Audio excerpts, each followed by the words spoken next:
I'm 80 years old, and I finally understand what I lost. Not in a dramatic way, not like a movie where a man cries in the rain and suddenly becomes wise. I mean in the quiet way it arrives when the house is too still and you can hear the refrigerator working harder than your own heart. Most days, I sit in the same chair by the window because it's the easiest place for my knees and my back.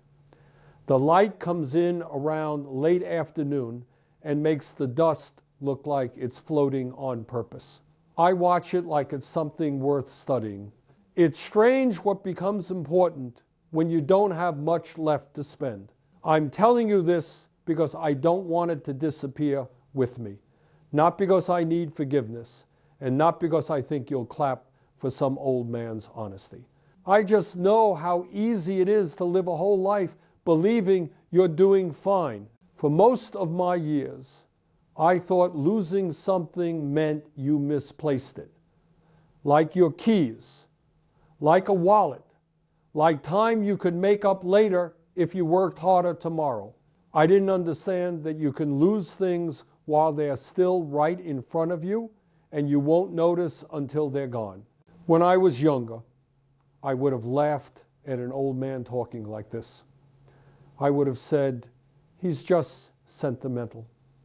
I would have said, that's life. I would have said a lot of things that helped me keep moving without stopping to look too closely. I grew up with a simple idea drilled into me. You work, you provide, you don't complain. My father wasn't cruel, but he was a hard man in a hard time. He measured love in groceries on the table and school shoes that fit. If he was proud, it stayed in his throat. If he was worried, he buried it in work. So I learned early that the best way to be a good man was to be useful. I carried that belief like a tool in my pocket, and I used it on everything. It built me a life that looked respectable from the outside. A steady job, a marriage, children, a small home that we paid for little by little, the kind of life people nod at. I met my wife, Lan, when I was 27. She had a laugh that came out before she could stop it, like a child. She used to cover her mouth when she laughed as if she didn't want to take up too much space with joy. I remember noticing that and thinking it was a kind of modesty. Now, I think it was a habit she learned from being ignored. We didn't have much money then. We rented a narrow place that smelled like frying oil from the downstairs shop. We had one fan that clicked when it turned. We ate simple meals and saved every coin we could. We dreamed in practical ways. A bigger refrigerator, a proper bed, a school with a good name. When our first child was born, I felt something in me tighten and straighten at the same time. Responsibility can do that. It turns you into a person who looks ahead all the time because you're afraid of what happens if you stop. I worked longer hours after that. I told myself I was doing it for them, and I believed it. Sometimes I would come home late and the baby would already be asleep. Lan would be at the table with the lights dimmed to save electricity, folding tiny clothes. She'd look up and smile, but I could see tiredness behind it. I used to say, just a few more years. That was my favorite sentence. I said it when we needed money for school fees. I said it when my boss offered overtime. I said it when I missed family dinners. Just a few more years. We then are those years stacked up like bricks, strong, heavy, quiet. There were small moments I barely remember now, but I can tell they mattered because they come back to me at night when I can't sleep. Like the time my son had a school performance, he practiced in our living room, standing barefoot on the cold tile. reciting lines with a serious face. Lan told me the date and time. I said I'd be there. The day came and my manager called me into his office. A project was behind. People were angry. He said my name like it was a hook. I remember looking at the clock, thinking I could still make it if I left right then.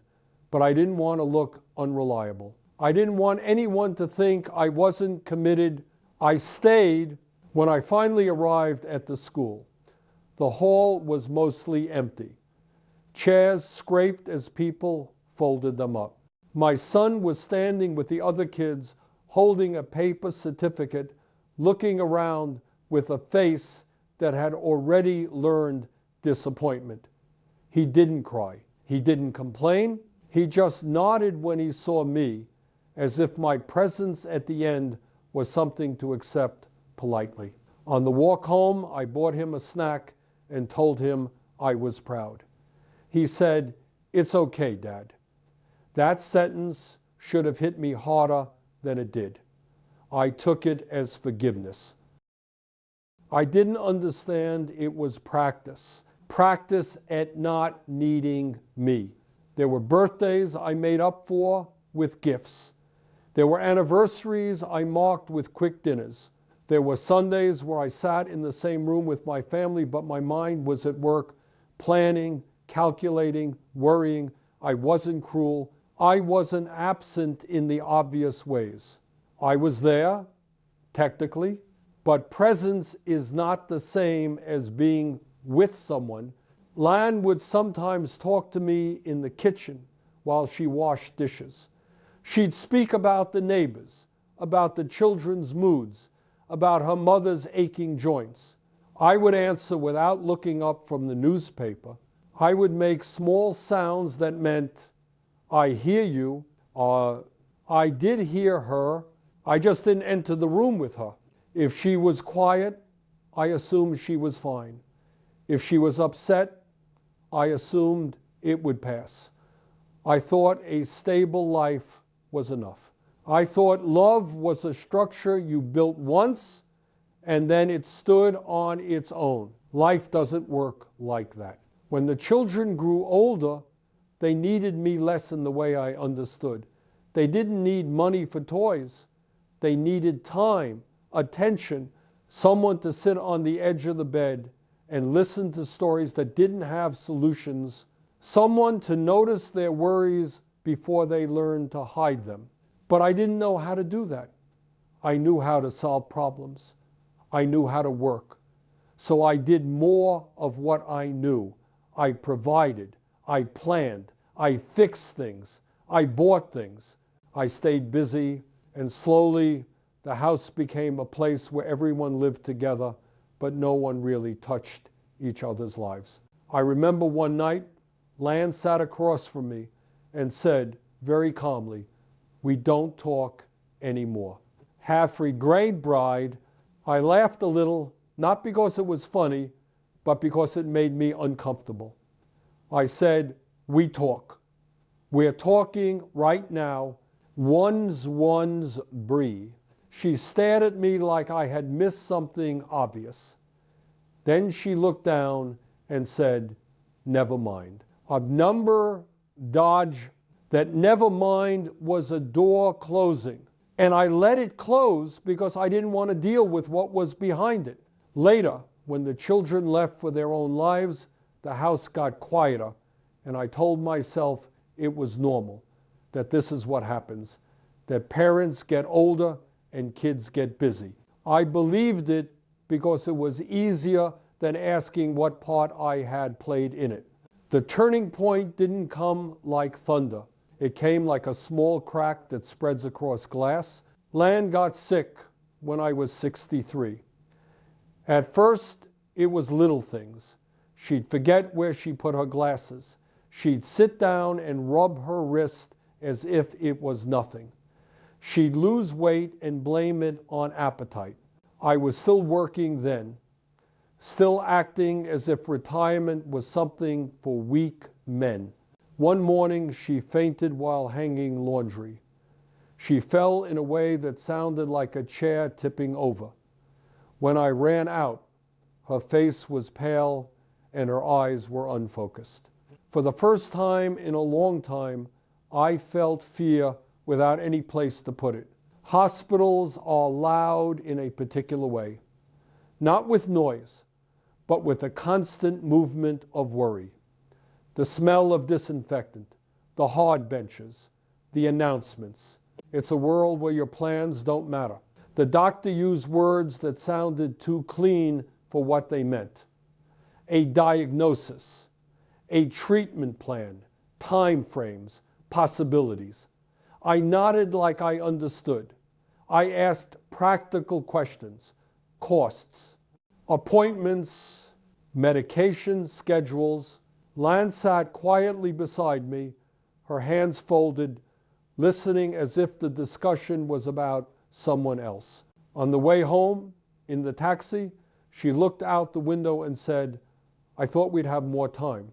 "If you water from the bees." I didn't answer. My throat tightened. I wanted to say, "We do." I wanted to say, "You'll be fine." I wanted to say anything that would push the fear away. But I had spent decades practicing avoidance, and in that moment, it showed. Her illness unfolded over months the way a slow rain soaks a roof. At first you think it's manageable. Then you notice the stain. Then the wood starts to soften. Then, one day, you realize something is rotting and you don't know when it started. I learned how to help her dress, how to cook simple meals without burning them, how to wipe down the counter the way she liked, how to hold a cup to her lips when her hands shook. I learned all these things late, like a student trying to catch up after missing the whole course. Sometimes late at night, she would wake and look at me in the dim light and say my name softly, like she was testing if I was real. I would say, "I'm here." Meterolesen the B slash and Prevec to B slash, and she would whisper, "Now you are." Those words stay with me more than any argument ever could. Lan died on a cloudy Tuesday. Not in a poetic way, not with final speeches. Her breathing just became less, and then it stopped. The nurse checked, the doctor confirmed, and then there was a moment where everyone in the room went quiet out of habit, like the world itself offered a small pause. Afterward, I stood in the hallway with my hands empty, and I realized something that sounds simple but isn't. The person who knew my daily life best was gone. The person who carried the small history of our home, our children, our routines, our private jokes, our ordinary suffering was gone, and I couldn't buy her back with anything I had earned. The weeks after the funeral were full of visitors, food, condolences. People came and sat and talked and told me to be strong. I nodded and thanked them. I did what I always did. I performed stability. Then one evening, the house emptied out, and I was alone with the sound of my own breathing. That's when clarity arrived, too late to be useful. I opened drawers and found things she had kept. A stack of birthday cards the children had made, their handwriting changing over the years. A small notebook where she wrote grocery lists and appointment times, and sometimes little notes like call Min about his exam or ask Mai if she's okay. The handwriting faded a little toward the end, but the effort was still there. I sat on the floor and cried. Not loudly, not in a way that would shock anyone, just the kind of crying that comes from realizing you can't return to a place you didn't appreciate while you were inside it. People think grief is only about missing the person. For me, it was also about meeting myself honestly for the first time. I saw the pattern I had followed. I saw how often I had chosen duty over presence, not because I didn't love them, but because I didn't understand what love requires when it's quiet. I thought love was built from sacrifice. I didn't realize it's also built from attention. Now my children are grown.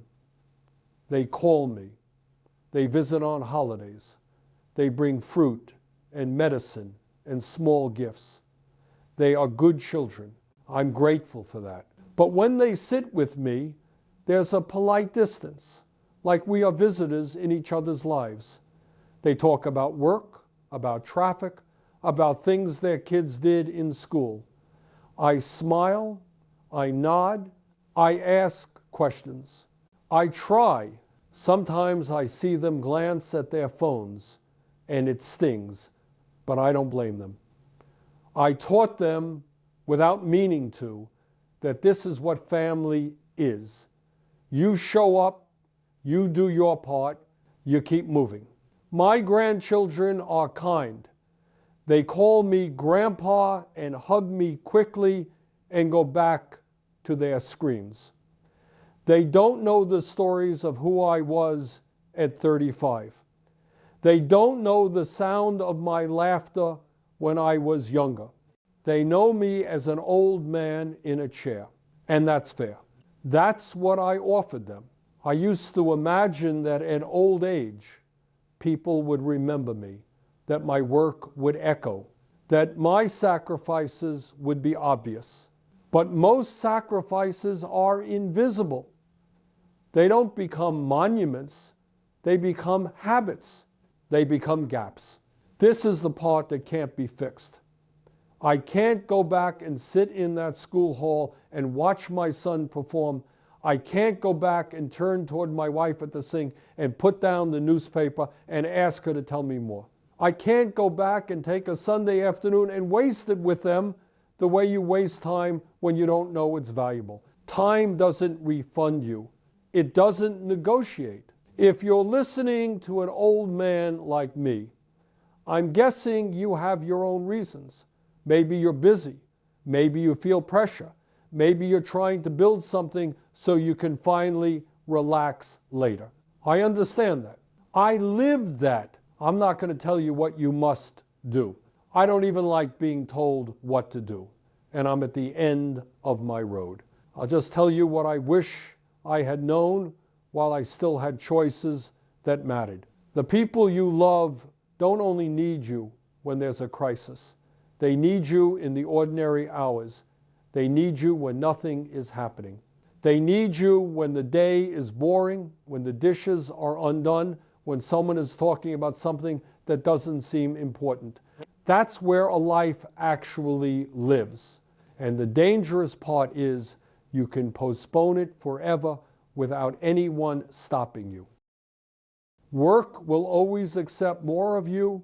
Worry will always offer you another reason. Pride will always tell you it's better to look strong than to be close. You don't notice you're trading away your real life because the trade happens in tiny amounts. One missed dinner, one delayed conversation, one more hour at the office, one more message unanswered because you're tired. Then one day you're 80 and the house is quiet and you finally understand what all those small choices added up to. If this meant something to you, if it touched a nerve you didn't know was exposed, you don't need to make a speech. You don't need to change your whole life overnight. Just notice someone today. Sit with them without trying to fix anything. Look at their face and let it register in you. Let the ordinary moment be enough. That's all I have left to offer. A truth that arrived late and stayed. The light outside my window is fading now. The dust in the air looks less like floating and more like settling. I can hear a neighbor's gate closing down the street. I don't know how many evenings I have left, and I try not to count. I'm not asking for pity. I made my choices with the knowledge I had. I was trying to be good in the only way I understood. I just wish I had understood sooner that being good isn't the same as being there. And if my voice is still in your ear when you stand up and walk back into your own life, I hope it doesn't make you feel guilty. I hope it just makes you a little more awake. Because one day you'll be old too, if you're lucky. And the worst feeling isn't pain, it's looking back and realizing you were present for almost none of it.